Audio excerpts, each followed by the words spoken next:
You are, it seems, a man of many skills. A rare combination. If you've been gaming long enough, you are well aware of difficulty toggles. Easy, medium, or normal, hard, and insane. Whatever the equivalents of those are for whatever game you might be playing. It doesn't even have to be a sports video game. But that really only seems to apply to the gameplay. Things on the field, things on screen. Otherwise, I can't tell you how many times I've seen just absolute stupidity. And this is just strictly... Actually, we're going to touch on all the different aspects, especially in sports video games, because that's just the type of podcast we working with here. Trade logic for a lot of games tend to be, I want to say, shaky at best. And maybe 2K has it the best, but even then I still see some problems. The main game I play, MLB The Show, also is known for its really, really janky trades. For one, you can acquire basically anybody. Really, that's kind of the case for any of these games. You can trade for LeBron James as long as you match the salary and give the CPU teams at least a decent player, a young enough decent player back. It's fine. Mike Trout can be traded for. That should not be the case. There are a ton of players that should not be traded for, or it should be a lot more difficult. There should be roadblocks. But I get it. Franchise is not the mode that is going to get the love. You know, we'll get some details, small details that'll get hammered out. We all know where the money is going. The money is going to where the money is coming in. Input, output. They're going to put the money into the money modes, which is understandable. It's business. It just makes business to invest where you're gaining money. They'll pay a couple thousand, couple tens of thousands, maybe even a couple hundred of thousands, depending on who the legend is, to get them in that money mode, because they know that there are going to be plenty of people out there that are going to be willing to spend the money on the virtual in-game currency, VC, stubs, Madden coins, tickets. I don't understand Madden because Madden is rather confusing. They have like 4 different currencies, it feels like. I mean, MLB The Show, I know, once had tickets, and honestly, those were interesting because you always get those for every game you played, and it was like a quote-unquote exclusive, like, side market.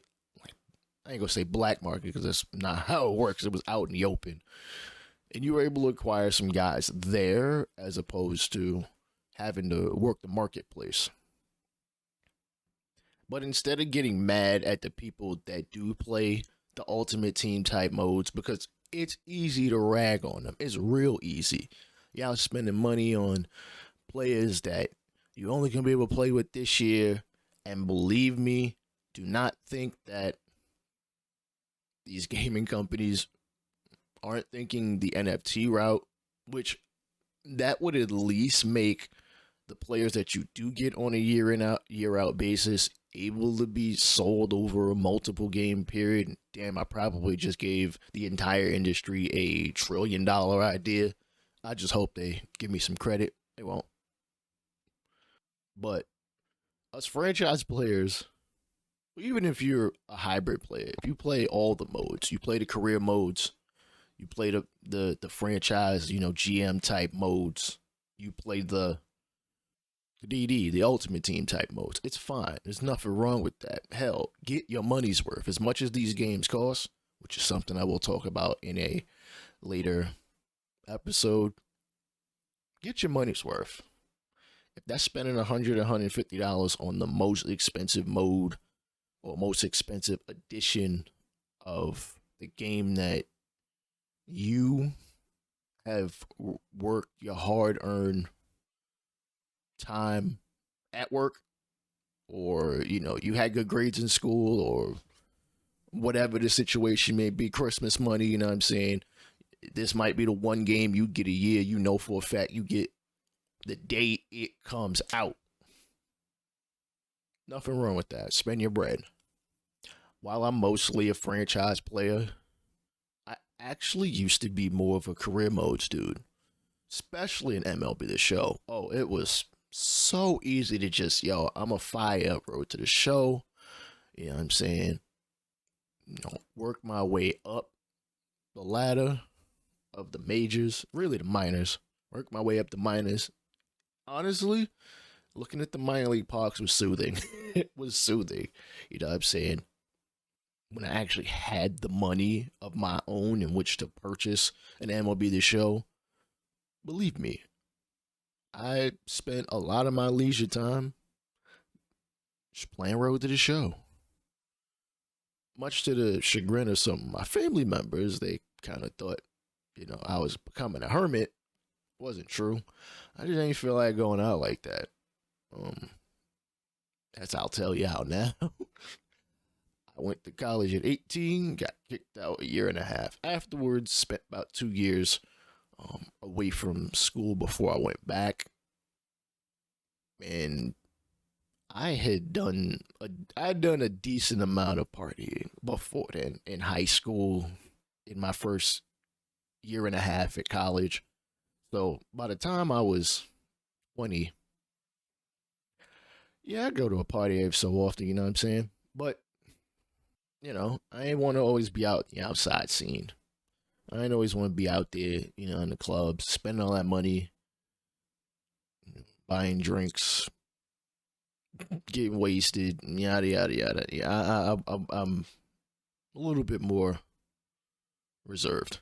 Don't get me wrong, I like to go out occasionally, like very occasionally, but my leisure time was usually video games, especially as I got past the age of like 19, 20, because I knew I wasn't going to become a professional athlete. I'm just being real with y'all. I knew I wasn't going to become a professional athlete. I still, played here and there, and yeah, this is just how I spent my time. Back on topic.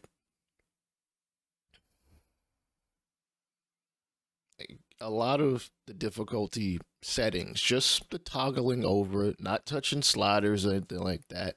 I'll touch on sliders and such at a later point in time. But just toggling the difficulty slider is honestly enough for most people. Maybe you need it, quote unquote, a little bit easier because you're not trying to be sweaty about it. And for the clowns online that like to sit there and be like, oh, why don't you play on a harder difficulty? Especially the content creators like myself. Just play the damn game yourself if you want to see somebody like struggle for no damn reason. Just toggling those usually only messes with the on game, the on field, on ice, in the arena type experience. I'll delve in this a little bit further, but I'm just going to kind of, scrape the surface for now. The AI tends to, I'm not going to lie. Listen, I feel like it's cheesy. It can get very cheesy, and it's like, how is this game know what I want, or know what I'm trying to do? Like, it'd be one thing if the old 2K, I want to say VIP system, where the game is taking, what you've done in game, in a football game, quote unquote, human chess, something I've coached, and, logging, okay, all right, I like to do this on third down in medium, third down in short. They like to run it more than they like to throw it. You know, this user likes to throw it to the left hand side to this receiver on second and long, as opposed to the safety valve on third and medium. You know, he likes to hit the tight end when they like to hit the tight end to get that first down because he's a reliable target. That's perfectly fine. Matter of fact, I really wish they'd bring that type of stuff back. Maybe it's stuff that's under the hood that they just don't tell us about.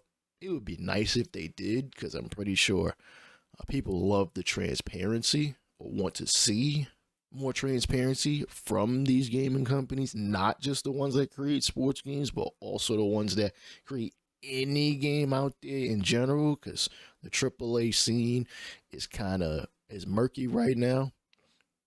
You know, we're getting relatively good games. It takes a while. It takes almost either A, takes too long, or we're getting games that are like, this really needed more time in the oven. These cookies ain't done. But these sports games don't have to be copy and paste like that.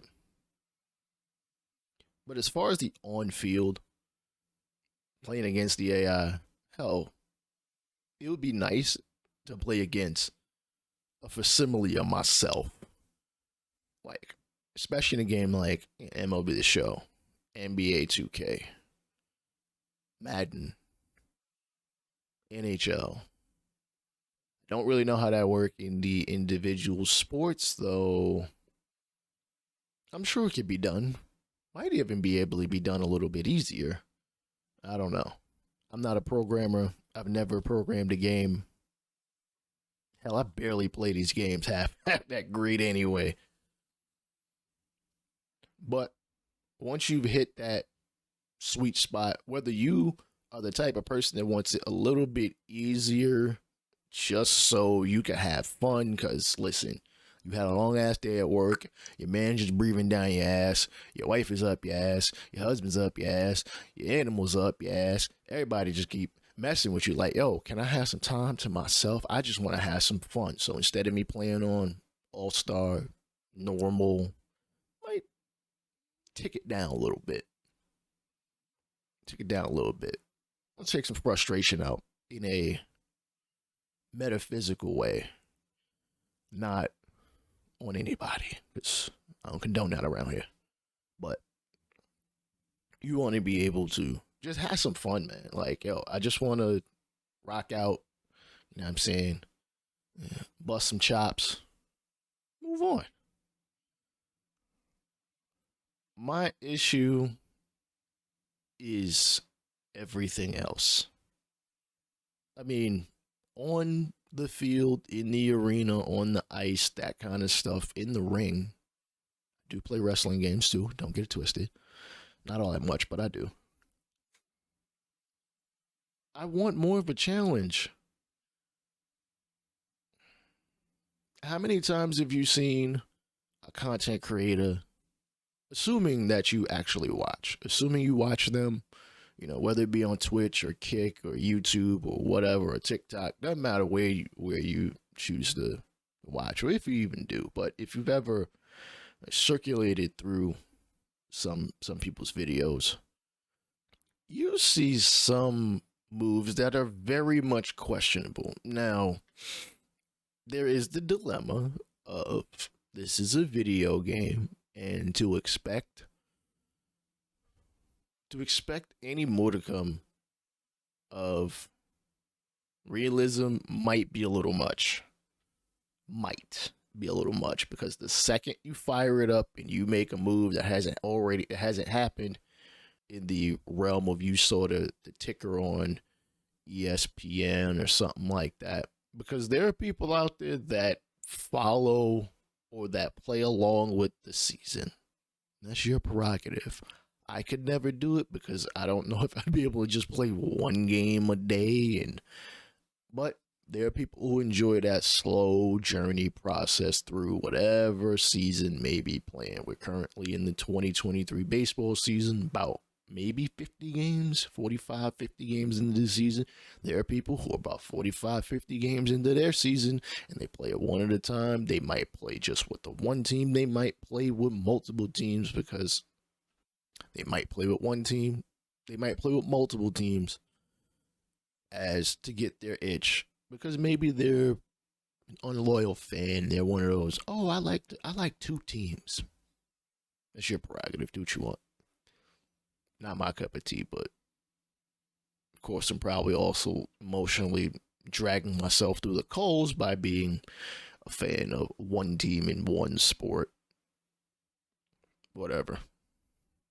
But you look through the YouTubes and Twitches. Maybe not so much Twitch because I don't know too often how people will watch a VOD. They do happen. I remember when I was on Twitch, people will watch my VODs. I don't know why, but whatever. You will see some of the most bonkers trades, acquisitions, roster moves. Don't make no sense. No sense in the sense that teams wouldn't do stuff like this. Like, I'm just going to have to tell you one off the top of the dome. I believe it might have been MLB The Show 21. Playing with the Arizona Diamondbacks. I think I'm in like year 3, year 4, something like that. I might have even put it up on the channel. I would link to it, but I don't remember where it is, and I don't really feel like looking through it. But I saw that the Braves, yes, they needed a shortstop.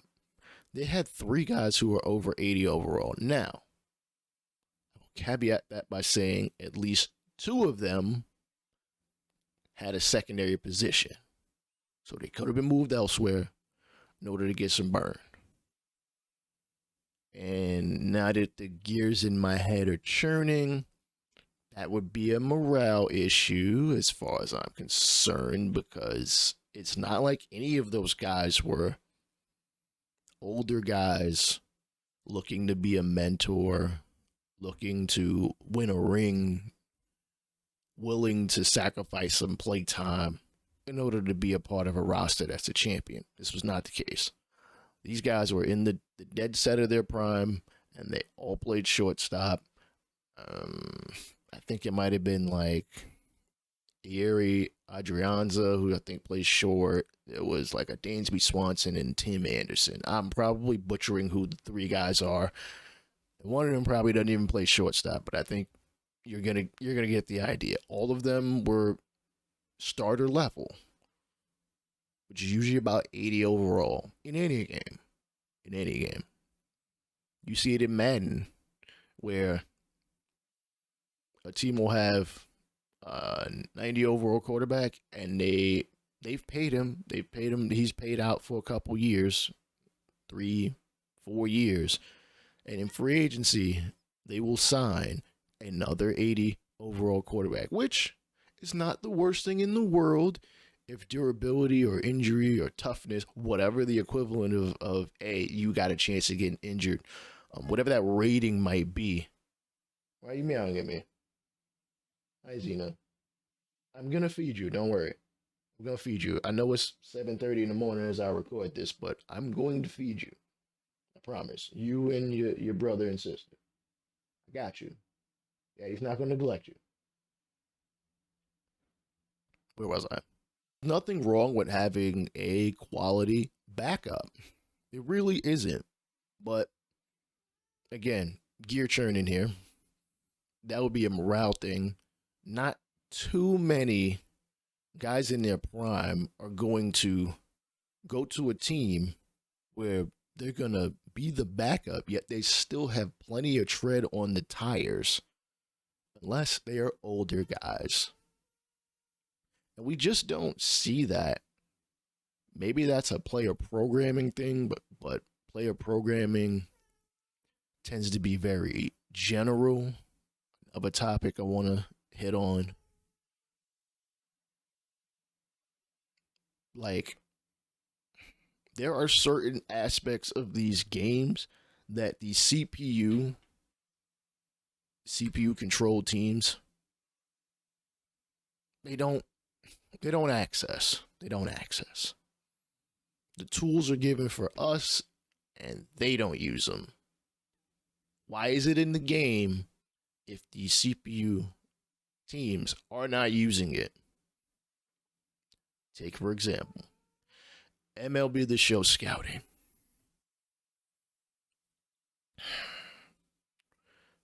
Oh boy.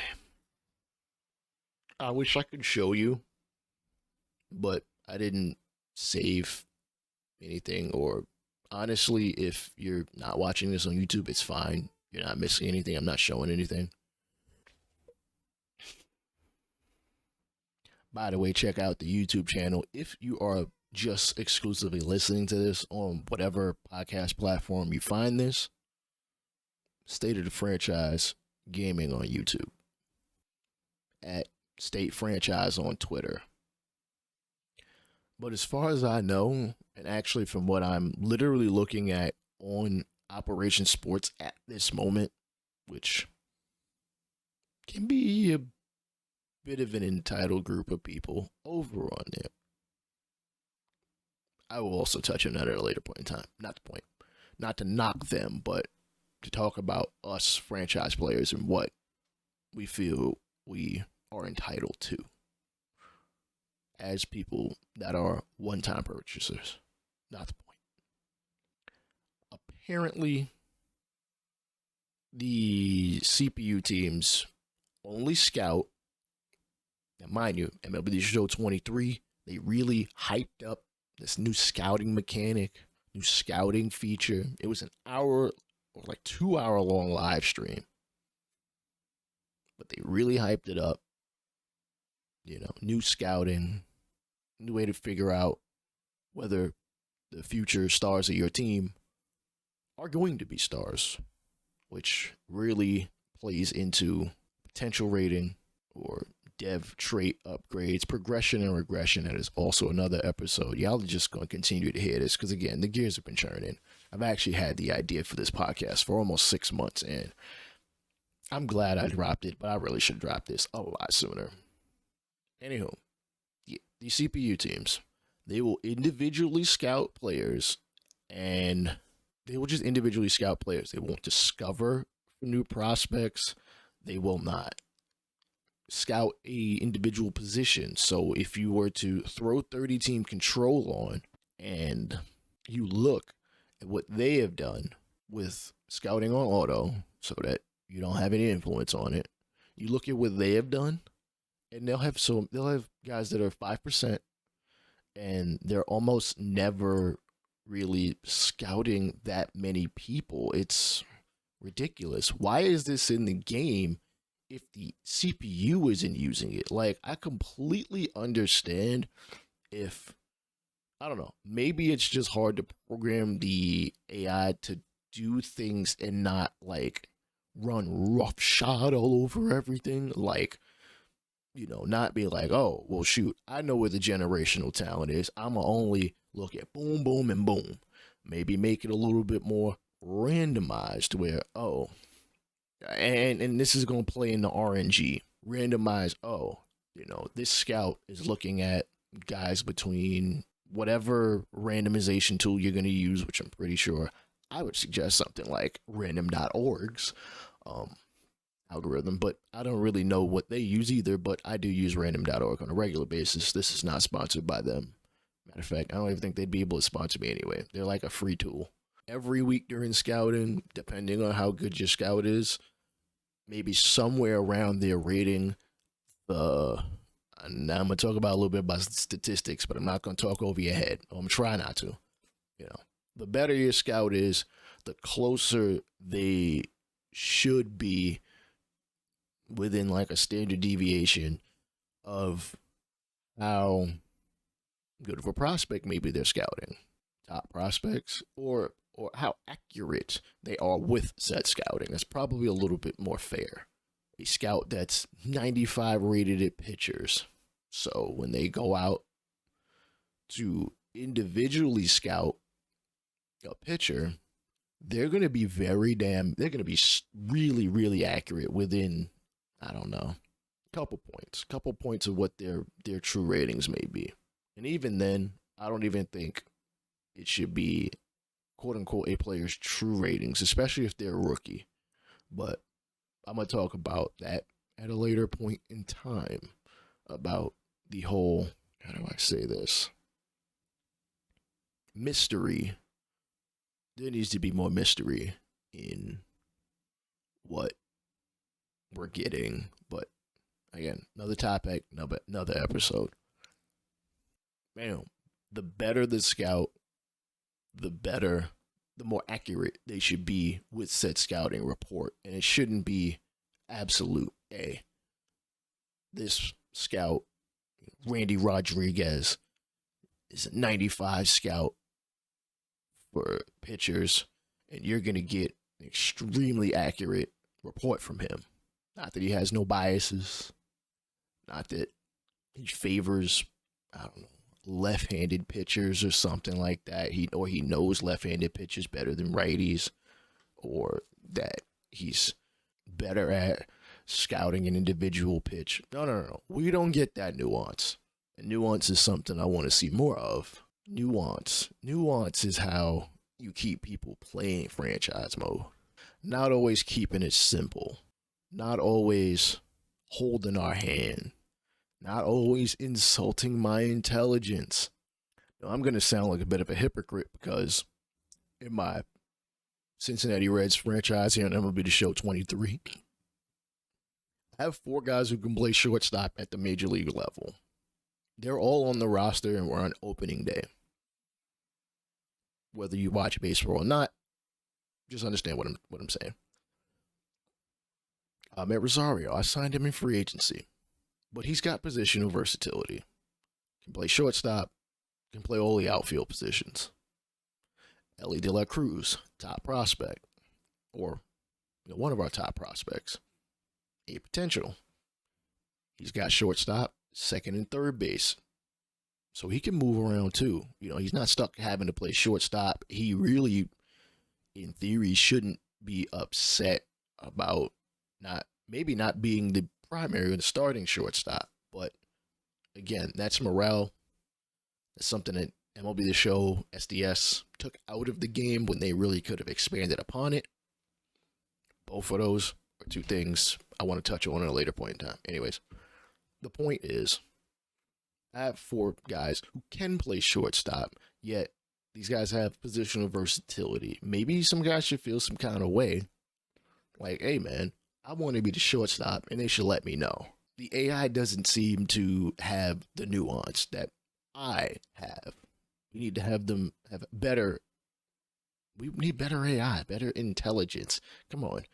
As many AI tools that are out there, instead of making them be generic like it currently is, everybody runs the teams the same way or in a similar manner.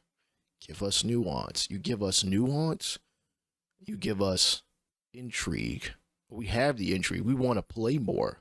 When it comes to the trades, teams going in different directions should be making different moves. Not always based off of that individual season, because that individual season tends to be the only thing any of these teams ever seem to look at. I can look out into the future and be like, all right, I'm going to keep this guy down in the AAA level. I'm going to keep this guy down in G League. Let him cook down there. Let her cook down there. I know WNBA and other women's sports don't have minor leagues, and actually that is something I want to talk about. Women's sports, video games, it's coming, don't worry. If I have the nuance to think at least a little bit in the future, the game should be able to do the same. The AI teams, the CPU teams should be doing the same. I should probably really differentiate between AI and CPU. I'll do that as we keep going.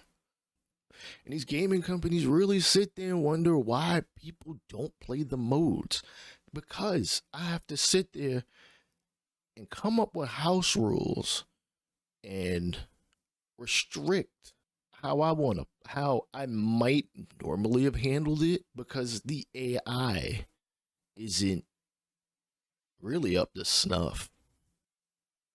Really that simple. The AI isn't up to snuff to really, like, how many times have you seen people absolutely rip trades? Trade for the best player in the league, trade for one of the top players in the league, especially in MLB The Show, where some of these top guys have no trade clauses. You just trade a bunch of just D's. I mean, they've gotten better with it, with their whole player metric, but they could take that a little further, MLB The Show. I can help you out with that if you want, but you know what I'm saying? You gotta holla at me. Granted, I'm not a programmer, so I wouldn't know how to put that in the game to save my life. In order for me to play better, in order for me to have a more enjoyable experience, I shouldn't have to dumb down what I want to do. You know, I need resistance from the CPU, from the AI teams. I want them not to be so willing to trade a guy just because he's making a lot of money. Of course, again, nuance. A team like the Angels are not going to trade Mike Trout. Well, first off, they can't because he has a no trade clause in his real life contract. And I get that. Again, maybe you don't want to make everything so. Sorry, my cat was chewing on something. Or one of my cats was chewing on something. It's her favorite toy. It's her little red parrot toy. She's had it since the day I got her, which, ironically enough, was the same day that Kobe Bryant died. But R.I.P. Black Mamba. Maybe you don't want to make everything so rigid, so close to reality. Obviously, you want people to have fun, and for some people, that's making wild, crazy trades. I know as a little kid I did it. I know probably as a little kid you did it, or if you're a little kid right now, which I almost question how you're listening to this, but hey, I appreciate any new fans. Trading for your favorite players, you know, go for it. You know what I'm saying? However you choose to have fun. Maybe there'd be different versions of franchise mode, which, again, this is another topic I want to touch on, or at least an idea I want to throw out there. If it hasn't already been done, because I'm sure it has, because I've already seen it, and it has been. I am 33 years old, and I sound like I'm 53. But trading for a guy like Mike Trout, even with a degenerating back, the type of player he is, the type of numbers you could get from him while he's still in his prime, you should have to trade decent amount of prospects. Maybe some MLB guys.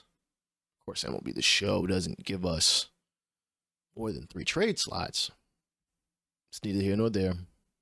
It's not here because I'm going to have to talk about it later over there. Maybe your player metric scale needs some different notches to make it a little bit more fair-ish. Maybe it needs more sliders, like 2K. But at what point do you want to have it where we just gonna let y'all rock, as opposed to we've got a slider for everything and you can do whatever you got to do on the mall, and maybe things will balance out, maybe things will look absolutely nuts. Again, I already told you I want to touch on sliders at some point. CPU teams have the tools. If you put them on the back of the box, if you put them in the game, they need to be using them. Make trades harder, make player acquisition harder, give me a challenge outside of whatever is on the field.